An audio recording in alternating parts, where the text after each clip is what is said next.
අපේ ජීවිතේ වෙලාව කියන දේ හරිම සීමිතයි. අපිට ලැබෙන වෙලාව අපි ප්‍රයෝජනවත් දෙයකට භාවිතා කරන විදිහ මේ වීඩියෝ එක පුරාම තියෙනවා. සම්පූර්ණයෙන්ම බැලුවොත් අනිවාර්යෙන් ඔයා නිදහස් පුද්ගලයෙක් වෙනවා. අද මුළු ලෝකෙම කාර්ය බහුල වෙලා එක පිම්මට හැමෝම දුවනවා. ඉතින් හැමෝම ඉන්නේ ප්‍රශ්න වලින් මිරිකිලා. පිටින් hina වෙලා සතුටින් හිටියට මානසිකව පීඩා විඳින ජීවිත කොච්චරනම් ඉන්නවද? කල්පනා කරලා ජීවිතේ කඩාගෙන වැටෙන මොහොතවල් කොච්චරනම් තියෙනවද? අනේ මගේ දුක අහන්න කවුරුත් නැහැනේ කියන කී දෙනෙක් මේ වෙලාවෙත් මේ වීඩියෝ එක බලනවද? එහෙනම් මේ කතා කරන්නේ ඔයාට. හිතේ තියෙන ඕන දෙයක් කතා කරලා විසඳ ගන්න පුළුවන් කෙනෙක් ඉන්නවා කියලා කිව්වොත් ඔයා ඒක විශ්වාස කරනවද? ඔයාගේ ප්‍රශ්නෙට උත්තර දෙන්න බලාගෙන කෙනෙක් ඉන්නවා කිව්වොත් ඒක ඔයා විශ්වාස කරනවද?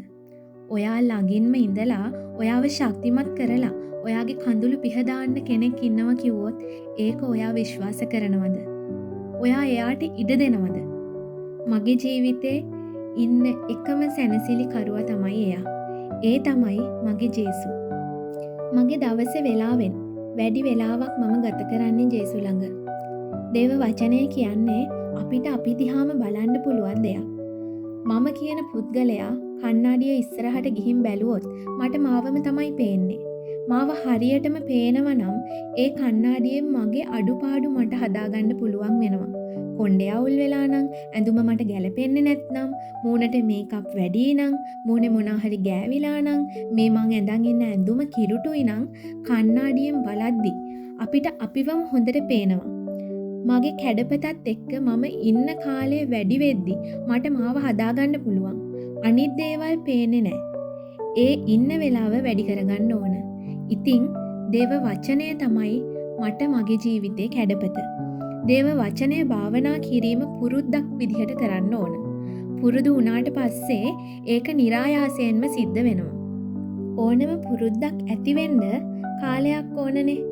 ඉතින් පුරුද්ද ඇති වුණා කියන්නේ එකම තීරණේ ඉන්න පුළුවන් වගේම ස්ථීරභාවයේ අදිෂ්ඨානය කියන දේ අපේ ජීවිතේ අපිට ඇති වෙනවා.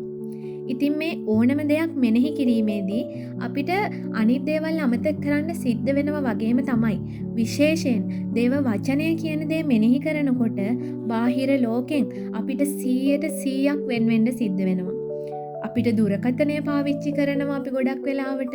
එතකොට මනුෂ්‍යයොත් එක්ක කතා කරනවා. ඒ හැම දෙයකින්ම අපි වෙන් වෙලා ඒ වචනෙටම කියලා කාලයක් වෙන් කරගත්තොත් අපිට හරිම ලේසි දේව වචනය මෙනෙහි කරන්න.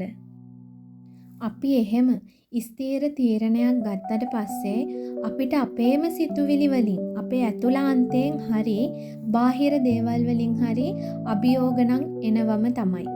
ඒ වගේම පීඩාත් ඇති වෙනවා. ඒ ස්ථීර තීරණේ නැති වෙන්න. හැබැයි ඒ හැම දෙයක්ම පැත්තකින් තියලා අපි අපේ ස්ථීර තීරණේ හිටියොත් අපිට එතන ජයග්‍රහණයක් තියෙනවා. ස්ථීර තීරණයක ඉන්නවා කියන්නේ කැපකිරීමක් කරන්නම අවශ්‍යයි. අපේ ආශාවල්, අපේ උවමනාවන් ඒ හැමදේම කැප කරලා අපිට ස්ථීරව එක තීරණයක ඉන්න සිද්ධ වෙනවා.